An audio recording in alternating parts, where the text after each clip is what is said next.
పరిశుద్ధులు ప్రియులైన దేవుని పిల్లలందరికీ యేసుక్రీస్తు నామములో శుభవందనాలు తెలియజేసుకుంటా ఉన్నాను. చాలా మంది వ్యక్తులు మనకి జీవితంలో తారసపడతా ఉంటారు. కొంతమంది అయితే చూడగానే వాళ్ళు ఎలాంటి వారో చెప్పేయగలుగుతారు. అది అందరికీ సాధ్యమైన గుణం కాదు. కానీ నేనైతే మాత్రం ప్రతి వారు నాకు కొంచెంసేపు నవ్వుతూ మాట్లాడినా సరే వారు చాలా మంచివారుగా కనపడతా ఉంటారు. అది నేను మా వారితో అంటా ఉన్నప్పుడు ఆయన అప్పుడు ఊరుకుంటారు, కానీ వాళ్ళ నిజ స్వరూపం ఇది అని చెప్పేవారు. నాకెందుకో అది నచ్చేది కాదు. మనకేం తెలుసని. కానీ కాలక్రమేణా అదే నిజము. ఎందుకంటే చాలా కొద్ది మందికి అబ్బిన గుణం ఇతరులు ఎలాంటి వారో తెలుసుకుంటాం. అంటే ఇతరులు ఎలాంటి వారైనా సరే మనం మాత్రం ఆ మంచితనాన్ని మెయింటైన్ చేసుకుంటా. అంటే దేవునిలో ఉన్నవారు అదే రకమైన ప్రేమని మనం కొనసాగిస్తాము. కానీ యేసుక్రీస్తు వారు చెప్పినట్లు మనము స్వచ్ఛతలో పావురాలలాగా, పరిశుద్ధతలో పావురాలలాగా, వివేకములో పాములలాగా ఉండాలి ఈ లోకంలో. కానీ నా మటుకు నేను అలా ఉండలేను. కాకపోతే మంచితనం అనేది అది చిన్న చిన్న విషయాల్లో, చిన్న చిన్న సహాయాల్లో, లేదా చాలా తక్కువ వాటిలో కనపడేది కాదు. అసలు మంచితనం ఏంటి అంటే మనకి పౌలు గారు గలతీయులకు రాస్తూ 5వ అధ్యాయం 9వ వచనంలో చెప్తా ఉంటారు. వెలుగు ఫలము సమస్త విధములైన మంచితనములో, నీతిలో, సత్యములో కనబడును అని ఉంటుంది. వెలుగు ఫలము అంటే మనలో నిజంగా వెలుగు అంటే దేవుని వెలుగు ఫలిస్తే గనక అది దేనిలో కనపడుతుంది అంటే సమస్త విధములైన మంచితనము, తర్వాత నీతిలో, సత్యములో కనపడతా ఉంటుంది. అంటే మంచితనం అంటే కేవలము మనుష్యులు చూపించే చిన్న చిన్న సహాయాలు అవి మాత్రమే కాదు. నిజమైన మంచితనము, నీతి, సత్యం అంటే ఆ మంచితనము ఆ నీతిని, దేవుని నీతిని ఎప్పుడు విడిచిపెట్టదు. ఆ సత్యాన్ని ఎప్పుడు మర్చిపోదు. దేవుడు ఎవరు అనే సత్యాన్ని మరిచిపోకుండా ఉండటమే మంచితనము. దేవుని నీతిని మనము ధరించుకొని ఆ నీతి ప్రకారం మనుషులు మనల్ని మెచ్చుకున్నా మెచ్చుకోకపోయినా అది దేవునికి ఇష్టము కాబట్టి ఆ పనిని కొనసాగించటమే నిజమైన మంచితనము. అంతేకాకుండా ఆత్మఫలం అంటే పరిశుద్ధాత్మ దేవుని యొక్క లక్షణాలు మనలో ఉంటే అది గలతీయులకు రాసిన పత్రికలోనే 5వ అధ్యాయం 22వ వచనంలో ఉంటుంది. ఆత్మఫలం ఏమనగానే 9 గుణాలు చెప్తారు. అందులో మంచితనము కూడా ఉంది. కాబట్టి మంచితనం అనేది పవిత్రమైన, పరిశుద్ధమైన ఆత్మ యొక్క ఫలము అంటే ఇతరులకి మనం ఇవ్వగలిగేది, అది మనలో ప్రతిఫలిస్తుంది, అది బయటికి కనపడుతుంది. అంటే ఇతరులు దానిలోంచి లబ్ధి పొందాలి. ఆ ప్రేమ, సంతోషము, సమాధానము, విశ్వాసము, మంచితనము, దీర్ఘశాంతము, దయాళుత్వము, ఆశానిగ్రహం ఇవన్నీ చూడగలిగితే అవన్నీ కూడా పరిశుద్ధమైన దేవుడు మనలో నివసిస్తున్నాడు అనే దానికి ఒక సూచన.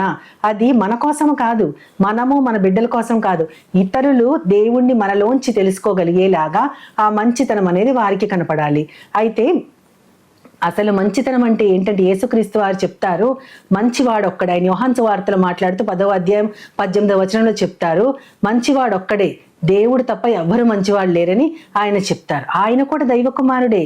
అయితే మొన్నటి దినానికి 2 రోజుల క్రితం మనం చెప్పుకున్నట్లు ఆయన శరీరాకారముతో వచ్చిన దేవుడు కాబట్టి 100% దేవుడు 100% మనిషి అయినా సరే ఆయన తన మహిమను పరిమితిగానే ఉంచదలుచుకున్నారు ఈ లోకములో.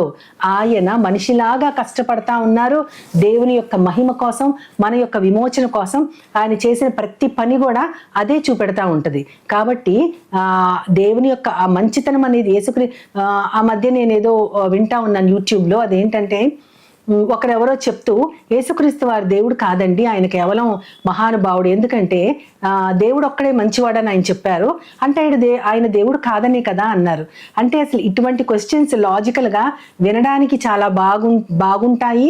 ప్లస్ అటు ఇటుగా ఉన్నవారు వారి విశ్వాసం నుంచి వీగిపోయేలా కూడా ఉంటాయి. కానీ ఆయన చెప్పింది ఏంటంటే దేవుడు ఒక్కడే మంచివాడంటే మీరు కూడా దేవుని గుణాలు కలిగి ఉండటానికి ప్రయత్నించండి. దేవుని యొక్క మంచితనము మీలో, ఆయన గుణాలు మీలో ఉంటేనే అప్పుడు దేవుని సంబంధిత మంచితనం మీకు వస్తుంది.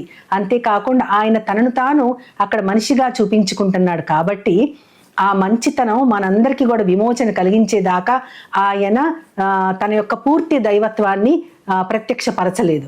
కాబట్టి మీకా గ్రంథంలో కూడా 6వ అధ్యాయం 8వ వచనంలో చెప్తారు, దేవుడు ఏం కోరుకుంటున్నాడు మన దగ్గర నుంచి అంటే న్యాయముగా నడుచుకొనుట, కనికరమును ప్రేమించుకొనుట, ప్రేమించుట, నీ దేవుడైన యెహోవా యందు భయభక్తులు కలిగి నడుచుట, ఇవేగా నేను కోరుకుంటున్నాను అంటారు దేవుడు. అంటే మనము న్యాయముగా నడవాలి, ఆ తర్వాత కనికరాన్ని ప్రేమించాలి. కనికరాన్ని ప్రేమించాలంటే అది ఎలా ఉంటదంటే, మనకి ఇష్టమైన వారి పట్ల మనం మేలు చేయటం కాదు. రోమీయులకు రాసిన పత్రికలో 20వ అధ్యాయంలో 12వ అధ్యాయంలో 21వ వచనంలో చెప్పబడుతుంది. అక్కడ ఏమని ఉంటదంటే, నీ శత్రువు ఆకలిగా ఉన్న ఎడల అతనికి ఆహారం పెట్టు అని ఉంటుంది. అది నిజమైనటువంటి కనికరము. అంటే వాడు మన శత్రువు, మంచి పని అయింది, మనల్ని ఆ విధంగా చేస్తారా, మనకి అతను చేసిన దానికి ఇప్పుడు ప్రతిఫలం అనుభవిస్తున్నాడు అని మనము మనస్సులో కూడా అనుకోకుండా, అతనికి ఆకలి వేసింది కాబట్టి ఆహారాన్ని పెట్టడానికి మనము ట్రై చేస్తే, అప్పుడు మనము కీడు చేత జయించబడక నువ్వు మేలు చేత జయింపబడాలి. అంటే అతను నీకు కీడు చేశాడు, కానీ అతనికి అదే కీడుతో అతనిని జయించాలని చూడకు, అతనికి మేలు చేయటం ద్వారా నువ్వు అతను చేసిన కీడుని జయించు. దేవుడు చెప్పిన విధానాలు ఎంత అద్భుతంగా ఉంటాయో, అది నిజంగా కనికరాన్ని ప్రేమించడం అంటే. ఒకరు మనకు హాని చేస్తే ఆ హాని అతనికి జరిగినప్పుడు చూసి ఆనందపడటం కాదు, కానీ అతనికి హాని కలిగినప్పుడు మనం అతనిని అందులోంచి తప్పించాలనుకోవటం నిజంగా అతనిని ప్రేమ చేత జయించటం. యేసుక్రీస్తు వారు చేసింది అదే. ఆయన పాపులను ప్రేమించారు, కుష్ఠరోగుల్ని ముట్టుకుని మరి బాగు చేశారు. ఆయన వ్యభిచార స్త్రీలను కూడా ఎంతో దయతో క్షమించారు. ఇక ఎన్నటన్నిటికీ పాపం చేయొద్దు, ఎందుకంటే నేను కూడా నీ మీద ఏమి అభియోగం మోపను, ఎవ్వరు నీ మీద రాయి విసరరు, నేను కూడా ఏమనను, నీ పాపాలన్నీ క్షమించబడ్డాయి, నువ్వు ధైర్యంతో వెళ్ళిపోను. అవి వ్యభిచార స్త్రీకి కూడా ఎంతో ప్రేమతో తెలియజేసిన ఆయన. అంతేకాకుండా ఆయన యెరూషలేం వైపు తన ఆఖరి రోజుల్లో, ఇంకొక 2 రోజుల్లో సిలువకు అప్పగించబడతాడనగా ఆయన వడివడిగా నడుస్తూ ఉంటే శిష్యులు ఆయన యొక్క నడకలో తేడాన్ని చూసి వారు ఆశ్చర్యపోతా ఉంటారు. ఎందుకని ఇట్లా ఇంత వడిగా నడుస్తున్నాడని. ఆయన హృదయంలో ఏ భారం ఉందో, ఈ మానవాళ్ళనంతటినీ రక్షించాలి, నేను తాగబోయేటటువంటి ఆ పాత్రలోది నేను దానిని తప్పకుండా నా తండ్రి యొక్క ఆజ్ఞ కాబట్టి దానిని తప్పిపోకుండా నేను చెయ్యగలగాలని ఆయన హృదయంలో మనందరి పాప భారాన్ని మోస్తూ ఆయన కూడా మనిషిగా శరీరం ధరించారు కాబట్టి అటువంటి వేదనతో ఆయన నడుస్తున్నారేమో. ఆ సమయంలో గుడ్డివాడైన భర్తమై ఆయన కోసం కేకలు వేస్తూ, దావీదు కుమారుడా నన్ను కరుణించుము అన్నప్పుడు అందరూ అతన్ని విసుక్కుంటారు, కానీ యేసుక్రీస్తు వారు మాత్రం వెనక్కి వచ్చి తన ఆఖరి రోజుల్లో కూడా రాబోయే శిక్ష ఎంత భయంకరమైనదో, అది తను చేసిన పాపానికి శిక్ష కాదు కదా, మనమందరం చేసిన పాపానికి శిక్ష అనుభవించాల్సి వచ్చి ఆ వేదనని శ్రమని భరించుకుంటా కూడా ఎవరో తనని కాపాడమని తనకు చూపివ్వమని అడుగుతుంటే ఆయన వెనక్కొచ్చి మరి ఆ వ్యక్తిని స్వస్థపరిచారు. అంటే ఎంత ప్రేమ గలవాడు, ఇంతకంటే మంచితనం ఎక్కడైనా ఉంటుందా? ఒక్కొక్కసారి మనము చాలా వేదనలో శ్రమలో ఉన్నప్పుడు ఎవరైనా మనల్ని సహాయం కోరుకుంటే మనం వాళ్ళని విసుక్కుంటాం, కోప్పడతాం. నా పరిస్థితి బాగాలేదు, నీకు నేను ఎక్కడి నుంచి చేయగలను, వెళ్ళు అని ఒక్కొక్కసారి చీత్కరించుకుంటాం కూడా. అది మనం అస్సలు చేయకూడదు. చేయగలిగిన మేలు ఎవరికైనా చేయాల్సిందే. అదే కదా, నీ శత్రువు ఆకలి కొన్నా సరే ఆహారం పెట్టమని యేసుక్రీస్తు వారు చెప్తున్నారు. ఇంకా అల్టిమేట్ గా యేసుక్రీస్తు వారి మంచితనం మనం అపొస్తలుల కార్యముల గ్రంథంలో 10వ అధ్యాయము 38వ వచనంలో మనం చూడగలం. అక్కడ ఏమని ఉంటుందంటే, ఆయన ఈ భూమి మీద సంచరించుచు ప్రతి వారికి మేలు చేస్తున్నాడు అని ఉంటుంది. అక్కడ ఆయన చేసే మేలు రకరకాలుగా ఉంటుంది. కుంటివారిని స్వస్థపరిచాడు, గుడ్డి వారికి చూపు తెప్పించాడు, ప్రతి రోగి కూడా ఆయనను ముట్టుకుని స్వస్థపడ్డాడు అని ఆయన భూమి మీద సంచరించుచు ప్రతి వారికి మేలు చేశాడు. అది నిజమైన మంచితనము. ఆయన కేవలము తన తండ్రి పనిని మాత్రమే చేయటానికి కాదు, మనం చెదిరిపోయిన గొర్రెల్లాగా ఉన్నామని మనల్ని చూసి జాలిపడి వీరికి సరి అయిన కాపరి లేడు అని ఆయన ఎంతో జాలితో ఎన్నో రకాలైన కార్యాలు ఆయన చేసేది మన ఆత్మ విడిపించే కార్యమే. కానీ మన ఆత్మ సరి అయిన విధానంలో లేక మన శరీరం రకరకాల రోగాలకు రకరకాల బాధలకు గురవుతా ఉంది. కాబట్టి మన ఆత్మ విమోచన మాత్రమే కాదు, మన శరీర స్వస్థత కోసం కూడా ఆయన ఎంతగానో ఆలోచించి మనందరి పట్ల, మనుషుల పట్ల ఎంతో గొప్ప మేలు చేసిన దేవుడు. అటువంటి దేవునిదే నిజమైన మంచితనము. ఆయన నిర్గమాకాండంలో మోషే గారితో చెప్తూ 33వ అధ్యాయంలో 19వ వచనంలో తండ్రి అయిన దేవుడు ఏం చెప్తా ఉంటారంటే, నా మంచితనం అంతా నీ ఎదుట నేను కనబరుస్తాను అంటారు. అంతేకాకుండా యెహోవా అను నామమును నేను ప్రకటించదనంటే, నా నామము తెలుసుకోవటమే నువ్వు నా మంచితనాన్ని గ్రహించగలగటం. దేవుని యొక్క నామాన్ని తెలుసుకుంటే ఆయన ఎంత మంచివాడో ఆ నామంలోనే తెలుస్తుంది. అంతేకాకుండా నేను కరుణించే వారిని కరుణిస్తాను, నేను ఎవరి మీద అయితే కనికర పడతానో వారి మీద కనికర పడతానని కూడా దేవుడు చెప్తా ఉంటారు. అది ఆయన మంచితనము. అటువంటి గొప్ప దేవుడు కొంతకాలం 33.5 సంవత్సరాలు మన మధ్యే ఆయన సంచరించాడు అని తెలుసుకోవటం, సంచరిస్తూ కూడా అనేక మందికి మేళ్లు చేశాడు అని తెలుసుకున్నప్పుడు మన మంచితనం, మన నీతి కార్యాలు ఆయన ముందు కేవలం ఒక మురికి గుడ్డల మూట లాంటిది అంతే. అంటే మనము చీకటిలో ఉండి మనము చేసే పనులు మంచివి అనుకుంటాము. అది ఎలాంటిదంటే మన వస్త్రాలను మనము చీకటిలో ఉండి చూసుకున్నప్పుడు ఒక్క మచ్చ కూడా లేదు, ఎంతో క్లీన్గా ఉన్నాను, పర్ఫెక్ట్ అని అనుకుంటాం. నిజమైన వెలుగులోకి వచ్చినప్పుడు ఆ వస్త్రాల మీద ఉన్నటువంటి చిన్న చిన్న మరకలు, డాగులు చాలా అసహ్యంగా కనపడతా ఉంటాయి.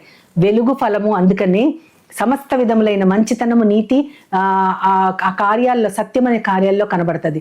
వెలుగులో ఉన్నప్పుడే మన మంచితనం బయటకు వస్తుంది. చీకట్లో ఉండి ఏదో కార్యాలు చేస్తూ అదే మంచితనం అనుకోవటం అది నిజమైన అంధత్వము.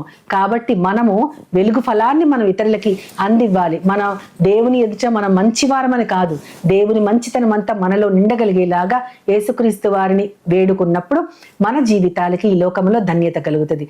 అటువంటి దేవుని మంచితనాన్ని మాత్రమే, మనుషుల మంచితనం కాదు. మనుషుల మంచితనం ఈ రోజు ఉంటది, పరిస్థితి బాగోపోతే రేపటికి మారిపోతుంది.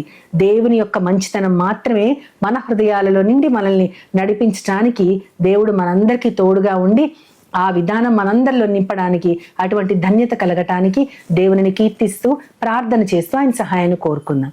ప్రేమ నమ్మకం గల నా ప్రియ పరలోకపు తండ్రి, నాయన మంచితనం అంటే ఏంటో మేము చూసుకున్నాం తండ్రి. నాయన న్యాయముగా ప్రవర్తిస్తూ, కనికరాన్ని ప్రేమిస్తూ, దేవుని యందు భయభక్తులు కలిగి ఉంటాం. ఇవి దేవుడు కోరుకున్న విధానాలు. ఇదే నిజమైన మంచితనం. దేవుడు ఒక్కడే మంచివాడంటే ఈ విధానాలు దేవునిలో మాత్రమే ఉంటాయి. ప్రవ్వా, మంచితనాన్ని మా అందరిలో దయచేసి నింపండి ప్రవ్వా. ఆ వెలుగు ఫలము మా సమస్త విధానాల్లో, ఆ మంచితనములో, నీతిలో, సత్యములో కనబడటానికి నన్ను, మమ్మల్ని అందరినీ పాదాల వద్ద పెట్టుకుంటూ నీ ప్రియ కుమారుడు, నా ప్రియ ప్రభువైన యేసుక్రీస్తు వారి ద్వారా కోరి ప్రార్థిస్తున్నాను పరమ తండ్రి. ఆమేన్, ఆమేన్, ఆమేన్. వందనాలు.